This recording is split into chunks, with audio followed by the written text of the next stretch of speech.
Hey, so I went back and looked, and it's been maybe 6 weeks since I've done an update video. It seems longer than that, but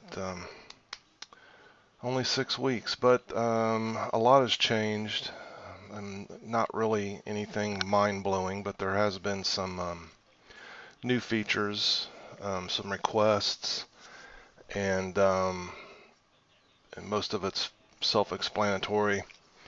But I just figured I'd do a quick video and cover them. I had to make a list, so I'm just going to go through my list.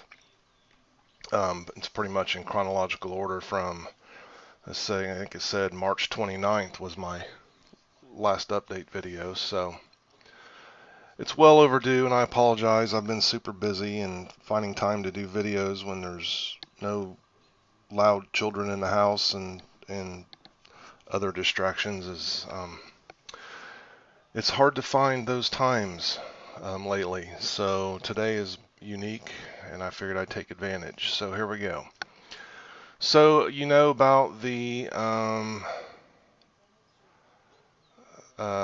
pricing calculations on your supplier pages right here. A while back we added pricing calculations to categories, and it was requested to also do the MAP and MSRP calculations on categories. So here they are. This will give you a description of the order of precedence and all that, so you can just click on those to get that information. But MAP and MSRP and regular price calculations are now available per category if you want to get down to that level of detail on your pricing for imports. Okay. I'm going to pause. I'll be right back. Okay, so I had to double check something.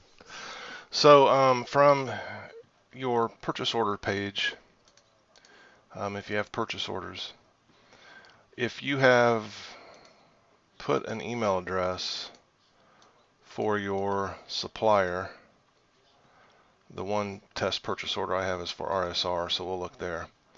If you've put an email address in for your supplier, when you go to any purchase order for that supplier, you'll have an email button now. If you didn't put an email address for your supplier, it'll look kind of like this, and it'll tell you there's no email address for the supplier, so we can't send an email. But if you do that, and let's say you want to email your guy at RSR Group about this particular purchase order that you may or may not have sent them already, you just click the button. It'll fill in their email address. Of course, you can change it if you want to. You can change the subject, and then it puts all the information about the purchase order into the email. You can totally delete all of this and just type a message or whatever you want to do, and you can add to it or change it or whatever you want. And when you hit send, it will email your sales rep at this address the email. So you can do that right from your back end there. So I thought that was a pretty helpful thing that you can be able to do. If you had files that were attached to the order, like, see, what is this order?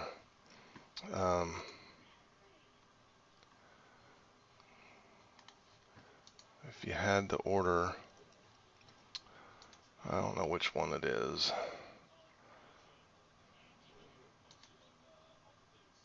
It's not that one. Well, I mean, so here's the thing. If you had attachments, here, okay, and it was attached to the order, then when you go to the purchase order and you want to email your sales rep, you can attach any or all of those files that were attached to the order to the email, and it will send it to them. I don't have a good example right off the bat here, and I apologize, but if I could find that order.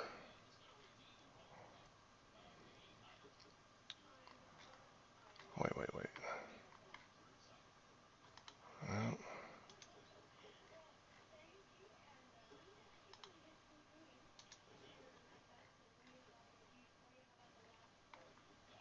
well, you get the idea. So there's that. Let's see, magazine designations in your categories. You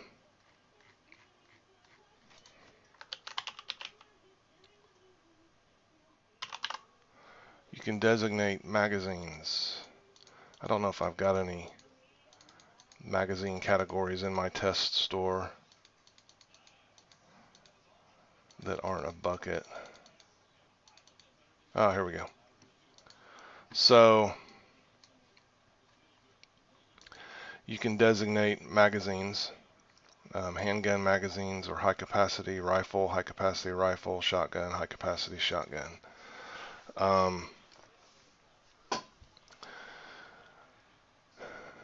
So you can do that. For now, the reason for doing that would be so that on your store, and I don't think I've got any magazines imported, but had I had magazines, the capacity and caliber filter would have shown up over here. So, and I apologize. I feel like I'm rambling. I woke up this morning with a migraine. It's going away, but the effects are still kind of lingering. Designations are important for a lot of reasons, but one of the reasons is it uses the designations for what filters it shows over here. So magazines needed to have a designation to its category so that it would show up the caliber and capacity. See, so I don't have this category designated as a magazine, so I'm going to call it handgun magazines. And for right now, there's no distinguishing difference between high capacity and non-high capacity. At some point, we may use the high capacities for some restrictions, state restrictions and whatnot. I figured it's best to put it in there now. It's not going to hurt anything. If you don't want to use the high capacities, you don't have to. You can just make everything handgun, or just the non-high capacity, or just the non-high capacity. It's the non-distinguished. I mean, if you want to separate between the two, then use this for normal capacity, whatever that's supposed to be, and high capacity for here. But if you don't care about this, then just put them all in here, and then it's just all one category, one designation. So I'm going to designate this as the handgun magazine category. Now when I come back here and reload, the filter should show up. There's capacity right there. Caliber may or may not be available. Probably should be. That might be something I need to look at. But capacity is the main one there, and that's why you designate categories. The firearm designations is covered in the importing video.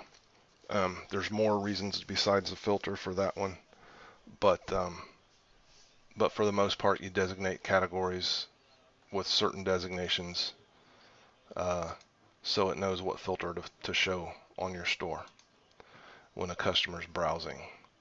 So now you can auto-designate ammunition. So you know how firearms, they automatically go to the handgun, the rifle, the shotgun category. Up until just very recently, I wasn't able to obtain an accurate list of cartridge calibers based on or categorized by their type, meaning is it rimfire, is it handgun, is it rifle, is it shotgun. I was able to obtain one, and I was able to use it to be able to auto-designate ammunition, because very rarely do the suppliers say this ammunition is rimfire or this ammunition is handgun. Quite often they don't even give you the caliber in a clearly defined column. So you have to like find it in the description, which is extremely hard to do if you don't have a list to go on. And they all label their calibers differently. I mean, there's probably 20 different ways I see 223/556 come through. So I was able to come up with a way to map all of the calibers to a single list that can be compared against. So now, I mean, there's going to be some outliers. You know, if they change the way they label their calibers, then you'll notice, you'll tell me, I'll find it, I'll fix it, and everything will be good. But for right now, I think everything's pretty consistent. So I'm able to take the caliber and figure out what kind of ammunition it is based on the caliber. So when you go, I believe it's in store information, site settings, scroll down to product settings, and here, right here, automatically import ammunition into designated categories. If you have this turned on and you have your ammunition categories properly designated as such, then during the import, if it's ammunition and it can determine the caliber, it will put it into the proper designated category, just like it does for firearms. If it can't determine the category or the caliber, and or it can't determine that it's ammunition, I believe it just go to the bucket.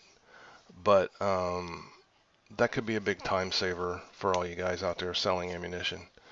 And it was a long time coming, but it was virtually impossible until I found that list. So there's that. Let's see. Okay, signature required. There's a new feature here. If you put a dollar amount in here, if the order total, the total order is over this amount,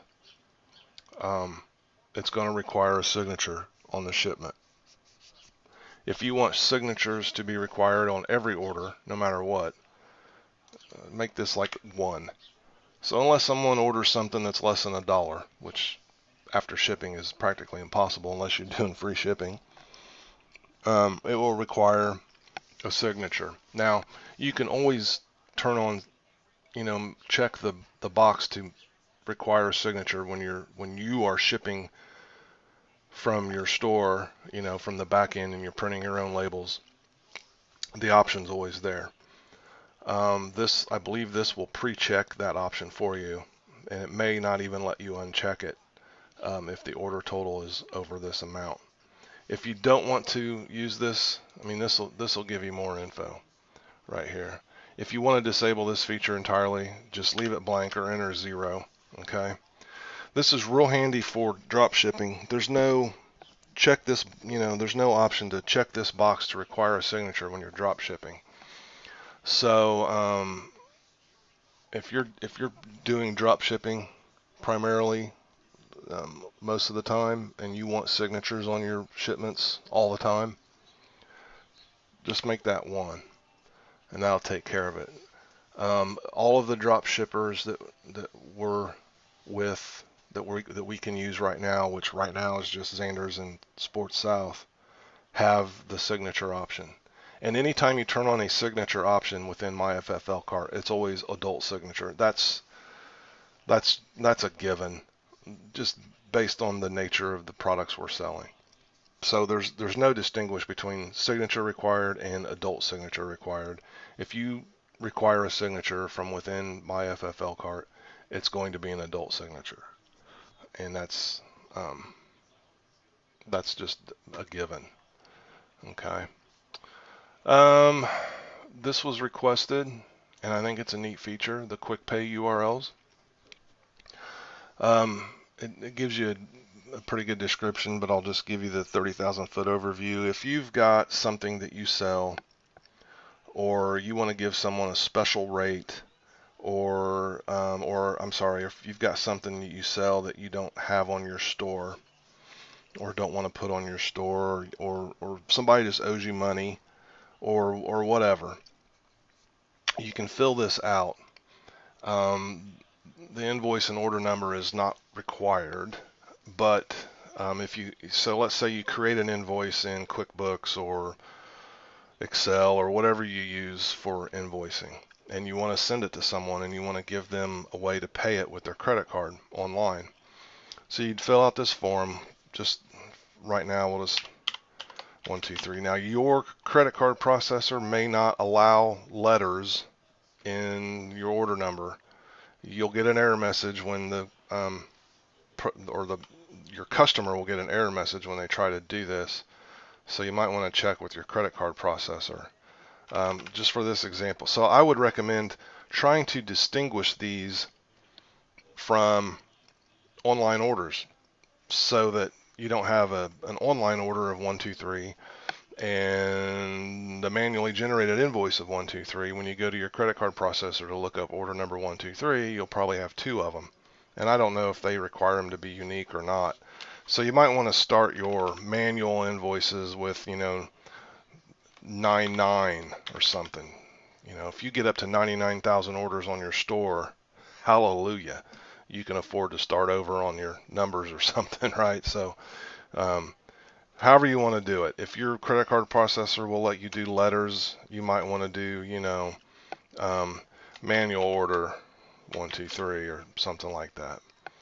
Put in the subtotal. If you're not charging tax or shipping, then you can leave those blank. You can just put the total there. But for example, we're doing tax in Indiana at 7%, so that'd be $7. Shipping total, let's say we're just going to ship it, it's $15.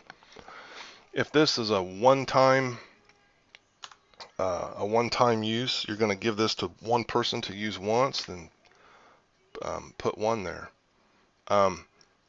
If this is something that you might want to generate and hand out to a bunch of people, like 10 people, you can put 10 there, and then this thing that I'm going to show you will only be able to be used 10 times, and then it'll be invalid, or just 1 time. Okay. Expiration date, if you want it to, be used as many times as can be used, but you want it to, stop being used after, tomorrow or whatever, then you can put an expiration date there. But these are optional. All right. Generate, and here's the URL. Now you can copy and paste this URL and put it in the email that you're sending to your customer. Put this in a safe place, because once you leave this screen, you're not going to be able to get it again. Right now, there's no place to go look at a list of the URLs or anything like that. I figured, if somebody needs that, I can work it out then. But for now, this is pretty much just a down and dirty way to generate a URL that you give to someone, okay? And then they can go pay their bill to you or whatever. So let's go there and see what this looks like. And here's what that looks like. So you've given them the link, they've clicked on it in the email, they come to their page, it shows you the information. They fill out their, billing information just like they would on checkout, put in a credit card and whatnot, send the payment. They'll get an email thanking them. You'll get an email telling you that it happened. And then if the URL can't be used anymore after that, the next time someone tries to use that, go to that URL to say it's expired or invalid, and then you don't have to worry about it anymore. So that's the quick pay URL. You get there from here. It's kind of like the quick ship, only it's for payments and not shipments. Okay, fraud levels. There's been a rash of fraudulent orders going around the entire industry, mainly concerning high-end scopes. People will use stolen credit cards, buy a single item, high dollar order, and have it shipped to a completely different name and address. People weren't being diligent about checking these things. They were just fulfilling the orders. Everybody's thrilled to have orders and to be making money, but you gotta watch out, because there's a lot of devious elements out there placing orders. So I had a long talk with Rick and Josh over at Blue Dog, what can we do? There's really no way to prevent it. It falls down to due diligence on the store owner when they're fulfilling these orders to take notice. This might be fraud. You got to look at the billing address and name. You got to look at the shipping address and name. You got to take into account, what it is they're ordering. How young is your store? Is this not very common? All these things. Use your gut, use your instincts, use your intellect to, if it doesn't pass the smell test, maybe call your credit card company, give them the information, and they can give you their thoughts on it, whether or not it's fraud. If you think it's fraud, cancel the order, refund it, send an email to the person saying, hey, you know what, this really didn't pass our fraud prevention. If you really want this scope, place the order again and have it shipped to the billing address. But I want to be able to, at least give you some alerts to say, hey, you know what, this order might be fraud. You might want to look into it. So here's the new thing. Here's fraud level right here. Okay.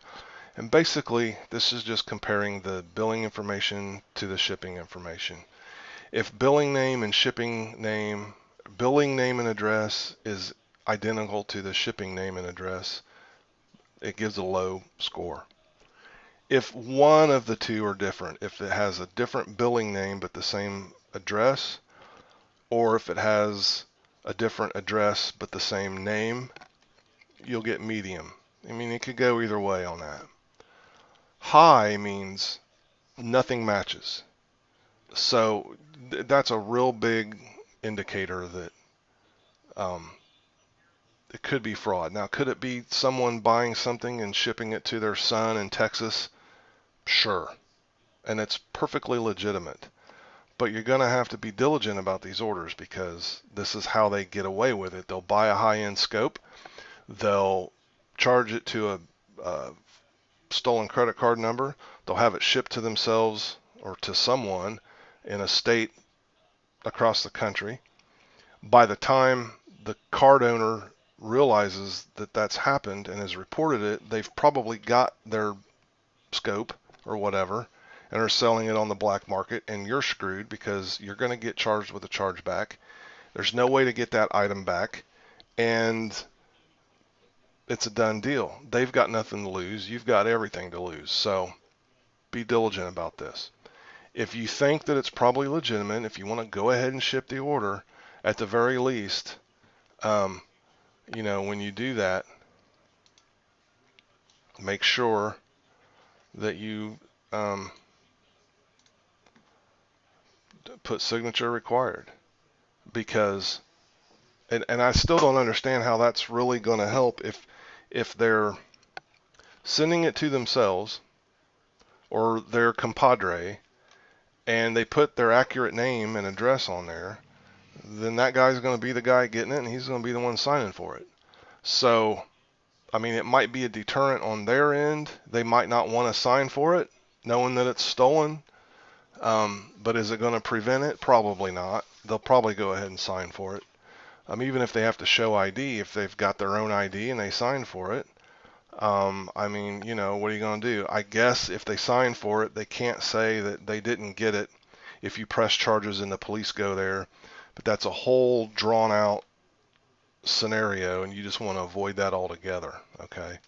So, and then here's your fraud level on the order detail screen. It tells you right there. So if I just come over here and click on a low one, it'll tell you the fraud level's low. So, be aware of these things. The best way to avoid it altogether, it might not be the most convenient, but it's the best way, is you go to your site settings again here in store information. Scroll down here to miscellaneous, or where did I put that? Yeah, hide shipping address on checkout. If you turn that on, then the only time that they can ship to a different address is if they're buying a firearm, because that has to go to the FFL. If so, I mean, you know, it's hard to be fraudulent with a stolen credit card if you're shipping it to the billing address, because the billing address has to match what's on file at the credit card company, or the transaction will fail. So if you turn that on, you're always they can only have their order shipped to the billing address. There's a real good chance that that's going to be a valid order. Um, Obviously, if you turn that on, all orders will say low fraud level, because the shipping address always matches the billing address. It's by default.